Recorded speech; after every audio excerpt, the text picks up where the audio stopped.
Good morning YouTube and welcome back to another vlog. I have just got back from the gym. I had a PT client this morning and I've just done a few steps and a bit of abs as well.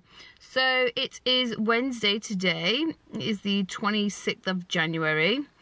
I have got a glutes and hamstring session tonight. So I thought we would do this vlog on how I'm going to grow my glutes and things that I've changed and take you through one of my sessions. I actually have 2 glutes and hamstring sessions in a week and then I have a leg session, but I'll take you through this one tonight. And yeah, so I'm going to go in now. I'm going to go and make a coffee and get my first meal for the day and get a bit of work done. I then have to go and nip out and pick up a new pair of glasses that I've got. Yes, the eyesight is deteriorating, guys. That's just age though, right? So let's go make this first meal and I'll see you shortly.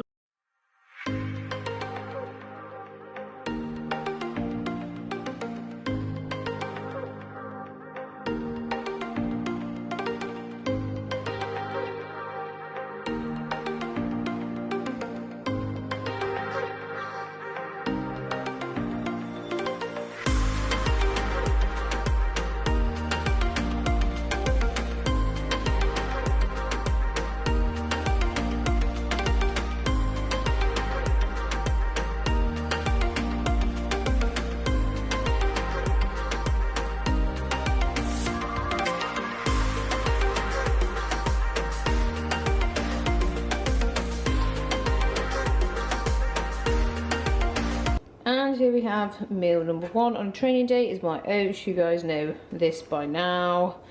Oats, strawberries, my whey made into a paste, and 10 grams of dark chocolate and pink salt.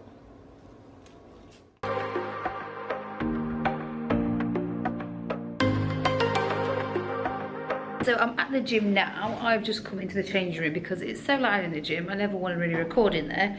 But we are now on to the point of this video, which is how I'm growing my glutes and hamstrings this off season. And then later on, I will sit down and tell you how I've changed my training and why I've changed it, the reasons behind it, and what I'm hoping to see obviously in this off season.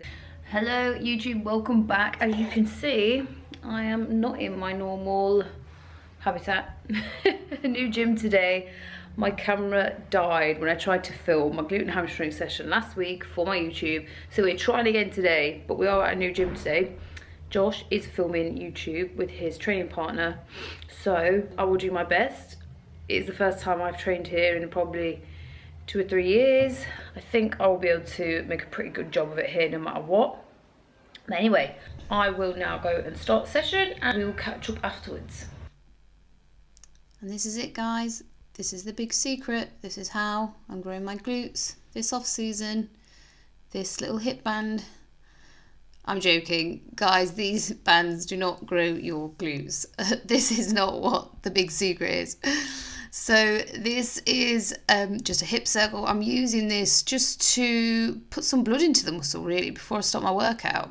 And just to make sure, I mean, people say, oh, they're to help activate the muscle, but guys, when your muscle is under load, it will be activated, trust me.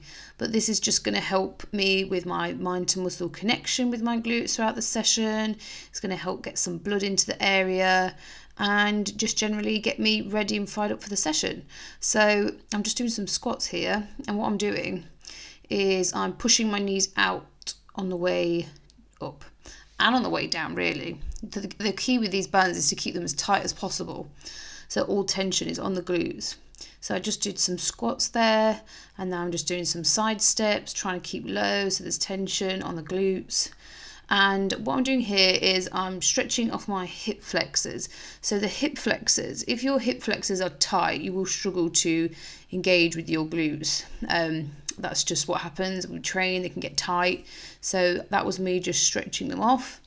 And here I'm just doing some I think these are called PNF stretches. I'm sure that's the word for them. But basically they're stretches that you're doing with a motion. So kicking my leg up here is just stretching out my hamstring a bit. And then I did the side one just for my abductors. And this is pretty much the routine I do pre-glutes. So yeah, always a good idea. And oh yeah, I forgot these lunges. So I just do probably like 20 to 30 lunges before as well, some wide step ones just to really activate, just to hit sort of the glute area. And yeah, so nothing too strenuous, you don't want to be tiring yourself out. So the first exercise that I did was the hip thrust. So with the hip thrust, the difference that I've made here is I am, rather than just thrusting the weight up as hard and fast as possible, what I'm trying to do here is really roll with my hips upwards and obviously contracting the glutes to do that. Because what I find is, yeah, I can thrust up quite a bit of weight, but it doesn't necessarily mean that I'm getting a better connection or that it's all the glutes that are doing that. Other things will be involved, momentum, etc. So what I'm really trying to do is almost use like a rolling motion with my hips to get that weight up. And then what I'm doing is I'm squeezing for a good 1 to 2 seconds at the top here as well. And basically I'm just really controlling the movement now, and no throwing the weight up and down. It's all the glute. So the next exercise that I'm doing is a high and narrow stance leg press. So the key that I'm now applying to the leg press, which I probably didn't used to before, is making sure that I have a really slow negative, almost like counting to 3 on the way down. And that may seem super slow, but to be honest, the more time the muscle's under tension, the better. And I feel with a high and narrow stance, because it will target your glutes, the best way for it to target the glutes is to have that really slow negative, so that all the tension stays on the glute the whole time. And I think if we are just bouncing this weight up and down, everything else is going to get involved, your quads, everything else, and not necessarily your glutes. So as you can see, I'm coming down really slow, and I'm coming down really deep as well. So I'm touching my chest with my knees to make sure that there is a huge stretch on the hamstring, and that the glute is the muscle that then is going to be the one that's going to drive this weight back up to the top. So the main key points then are just taking your time. What you'll also notice is that I'm leaning back on the pad and my head is down. This is making sure that I've got the biggest range of motion that I can have on the leg press. You'll see some people sit up, and I used to do it as well, because you sit up and you just have a bit more to brace against to push the weight back up. But again, this isn't necessarily then your legs, your glutes, your hamstrings that are actually pushing the weight up. So, it's other things. It's momentum, it's bracing, it's that sort of thing. So lying on the pad, I'm pulling myself into this seat, holding onto the handles hard and keeping my head down, and then really slow on the way down, and a powerful drive up. And yeah, I feel this like mad. My glutes are on fire after this high and narrow stance leg press now. Completely just, I know that is the muscle that we're targeting now. And yeah, it may mean that I've had to take weight down, I've had to start a bit from scratch again, but you know what? At the end of the day, nobody cares the weight you're lifting. Just focus on yourselves, drop the ego, and let's get growing those glutes. So then we went on to the line hamstring curl. It was actually supposed to be a seated hamstring curl, but it was out of order at this gym. So we went on to the line hamstring curl, but the same principles apply. I am trying to keep my hips down into the pad, almost trying to pull yourself down with your lats. I feel that helps you sort of engage with the hamstrings a little bit. So what we need to be doing and thinking about again here, guys, is just really controlling the weight. As I'm driving up, you'll see that I pause for a second or 2 seconds at the top, and then I also pause for a second in the stretch position as well. And that's just making sure that when you get to the end of the movement, that you've taken out all the momentum, so that when you drive back up again, you're using all of the hamstring and you're not using any momentum at all. So again, it's just about being really in control of the weight you're moving, and making sure that the muscle that you're targeting, or that you're trying to target, is the one that's moving the weight. And it can be quite hard, it can take experience, because you really need to have a good mind to muscle connection. But do those couple of things, start counting a pause and a pause in the stretch, and it will feel a lot different. Remember, the longer the muscle is under tension, the better. So the next exercise is a B stance dumbbell RDL. Hello doggy. So for some reason, I'm not great at hip hinge movements, but for some reason I do connect with this really well, and I find it quite an easy movement for me to do. It does look a bit tricky. The stance is basically the back leg here. I do not want to be putting any weight through this back leg at all, and I don't want to be putting any tension, or I don't want to be driving through it at all. So it's literally there just to stabilize me as I'm doing this movement. It can take a bit of jigging about when you do your first few reps to get where you need to, but essentially what we're doing is just an RDL, and we are pushing the hips back as far as possible with a slight bend in the knee, just to make sure and help us get a bit of ROM. But the main thing with this is to just literally move with the hips and the pelvis, and not to use anything else, or not to move about with anything else. But oh my god, the burn and the tension and the sensation and everything you feel when doing this, if you do it right and if you get it right in that right place, is just crazy. I feel such a good connection with this. And just a final couple of things on this movement is that you'll see again a really slow and controlled negative, and a little pause at the bottom as well. Again, that's going to stop any momentum or anything else like that coming into play. And you'll finally notice that I'm not actually fully standing up at the top. I'm keeping the tension on the glute and hamstring at the top without fully locking out and standing up straight. So just a couple of things to remember there with this, but once you nail it, honestly, it is incredible. And I just did think of one more thing, guys, is you will notice if you struggle to hip hinge, then this is key. So you'll notice that as I'm going down, my gaze is looking down. I'm not looking at myself in the mirror as I go down. This is so important. And if you're someone that struggles with hip hinge, I highly recommend keeping your chin tucked in and don't look at yourself in the mirror, because that is a mistake I see a lot of people make. And good morning YouTube, it is the next day now. So that was my glutes and hamstring session, 1 of 2 a week, and then I also have a full leg day in a week as well. So wasn't in my normal gym, but you get the gist, and all the the cues and the training principles are all pretty similar, and they are what I'm applying obviously to all my sessions and exercises, so you get the gist. I'm just about to go food shopping. I need to be eating in a calorie surplus the majority of my off season to see any glute growth. So guys, if you're not eating enough, you're not going to see any muscle gain. So it's really important. So we'll go through a couple of things I get, some of my staples I eat day to day, and how I keep myself in that calorie surplus, because we need the food to fuel the big sessions, we need the food to fuel recovery, and it all plays a massive part in growing any part of your physique, let alone just your glutes. So let's go and do a food shop. Okay YouTube, we are back from shopping. That is food shopping for a week for me and Josh. So let's unpack some of this. Okay, so here are just some of the carb sources that we have. So bagels. I have a bagel a day on a training day. Josh probably has like bagels all the time, so we have some there. We've got some in the freezer as well.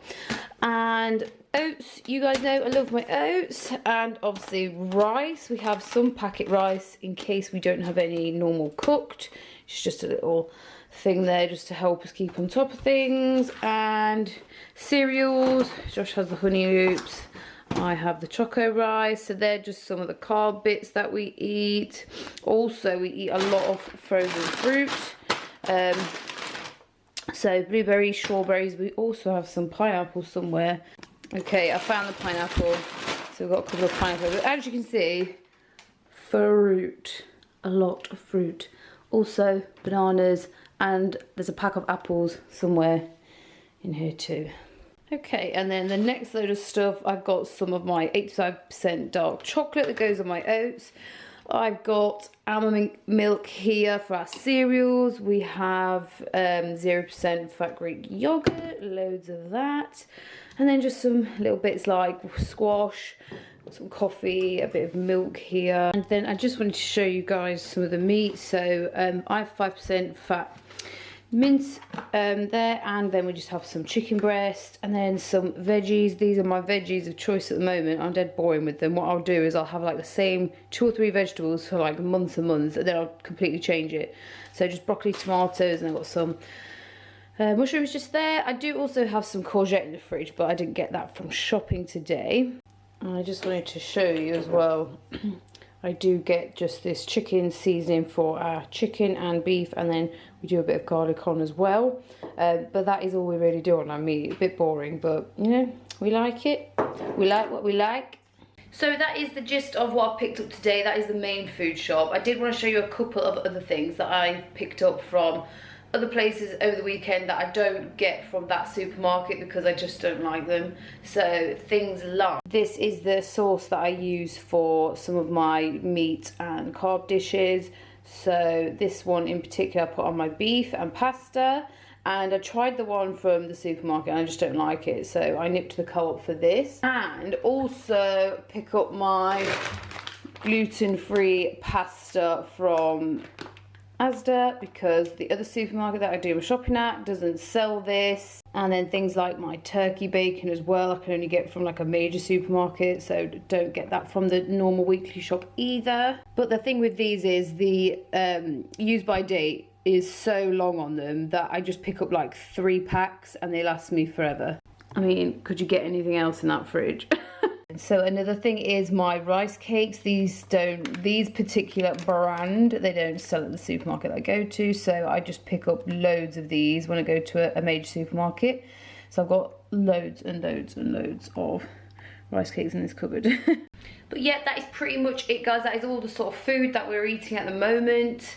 As you can see, there's a lot of it, but we are both in improvement season phases. So because I'm trying to still grow this off season, I've got a lot of growth to do. We are going to be spending the majority of it in a calorie surplus. So as I sort of explained to you guys, you need to be eating more than you're using as fuel throughout the day to be able to recover and grow muscle. So it's going to be a lot of eating all these sort of foods, but the right sort of foods as well, guys. I can't just be eating takeouts and pizzas and all that sort of thing, because yes, even though that's a good calorie dense foods, they're not the right sort of foods and they're not going to do what we want them to do. I hope you enjoyed that little shop update.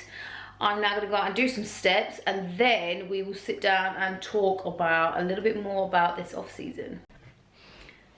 And welcome back, guys. So it is now 20 to 1. I've got a call with my business mentor in 20 minutes, but I thought we'd just sit down and quickly do a little sort of going back through the history and why I'm still trying so hard to bring up some weaker areas.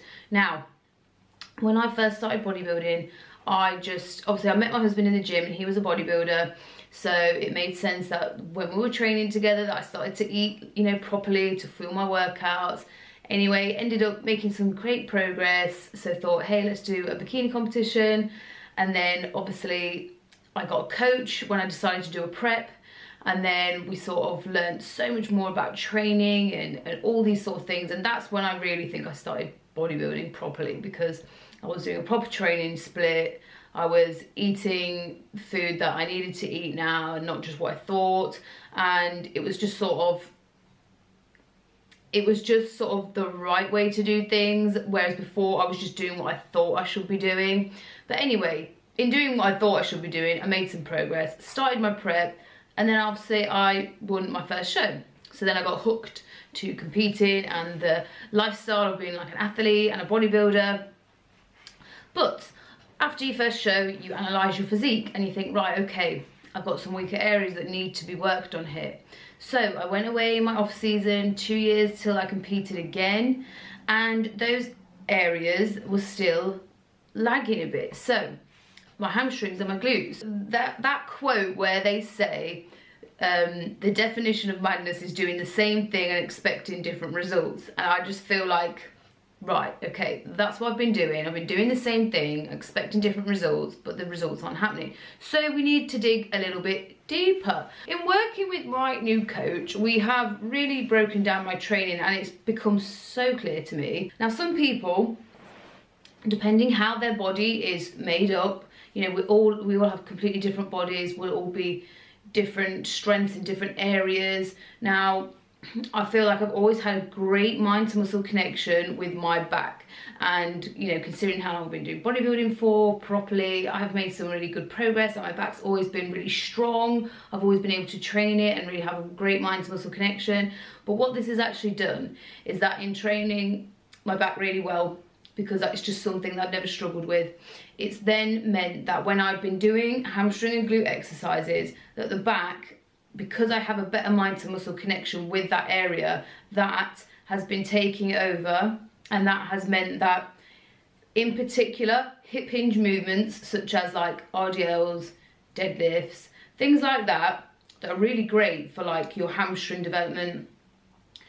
I have always really struggled to hip hinge, and it's, you know, I can do it and it will look okay, but it's just, for me, I need to be doing it 100% correctly for my body to adapt in the right way and to grow in the right areas.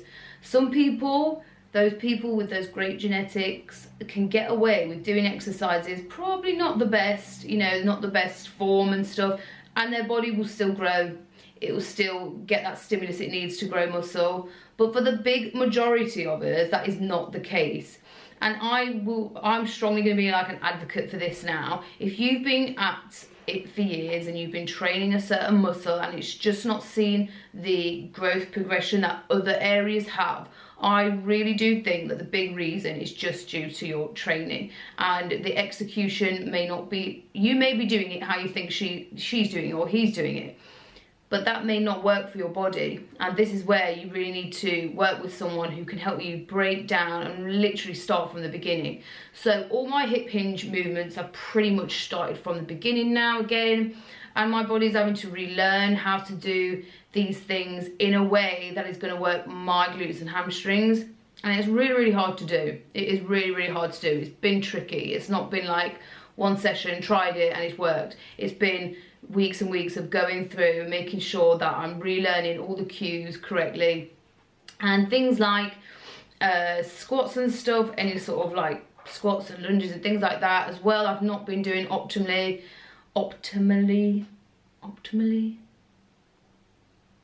I've not been doing right for my body, so I've had to relearn those sort of things as well, and it's been such a learning curve. But now I feel like now that those exercises really are hitting where they need to be hitting, and I'm feeling soreness in the right places now, and I'm feeling progression in those places now. And as well, training volume has been upped for the areas we need to bring up as well. So I think, guys, the takeaway that I'm trying to explain in this little sit down with you is that if something's not working, don't keep doing it and expect it to work, because what will happen is you will take a really long off season because you think, right, I've got to build this up because it's such a weak area, and you'll carry on doing the same thing and it may not work. It may not work. I've always trained hard. I always pushed myself to complete failure. I learned that when I first started bodybuilding with Josh. He's been doing it for a lot longer than me, and he always drilled into me like, we need to literally be dying before you finish a set. So I've always trained hard, but it's still not worked. I've always been eating in a surplus, but it's still not worked. So you have to then be open-minded and think, right, where am I going wrong then? And for me, I do honestly think it was just my training execution for that area. It's not the training intensity, or, you know, because you've not been eating in a surplus, it's something else. So I just feel happy now that I'm on the right track. I'm on the right path. I'm relearning stuff. I am targeting the muscles that I need to target now to bring up. And, you know, there are those people that will have all these strong body parts and you'll think, oh, why might I not look like that? Well, for the one, some of us just have to be perfect with our execution to see progress, to see development. And I think that one issue is that we all look up to sort of the stars in the sport, and we look up to the pros. And the thing is that the pros, 90% of the time, they already have fantastic physiques before they start bodybuilding. Whereas if you've started, maybe you've not started from a young age, maybe you've not been at it very long, maybe you didn't have the best starting position, need to really work, we don't have sporting backgrounds. It's people like us that are going to have to really go ham in and find like the optimal way to do everything to really see the progress that we want. Otherwise, I do feel you will be disappointed. And I think one of the biggest things from the competitions last year, 2021, as proud of myself as I just was angry that I thought, you know, I didn't see progression in the areas I wanted to, even though I'd put all this effort in. And that is when we must work smarter, not harder. It doesn't always mean, guys, that you're not training hard. No one's saying that. It just means that maybe you need to train differently. And I think that's the great thing about bodybuilding, is it gives us this chance, it gives us this like opportunity to keep learning all the time. There is always something you can improve. There's always something that we can be better at, and that is why the journey will never end. You know, there's always something we can be doing. So that's the end of this little talk. I'm gonna shut the vlog off now, guys. So a little insight into that glute and hamstring session yesterday. So I'll be doing all these things to really help maximize progress for this area in this next off season. But I will keep these off-season vlogs coming, guys. I know they are not as fun and interesting as the prep ones. I just want to show you guys what really you are having to do most of the time if you want to be a bodybuilder. For now, remember to subscribe to my channel because it really helps, and like this video. And I will see you in the next one. Don't know how, but now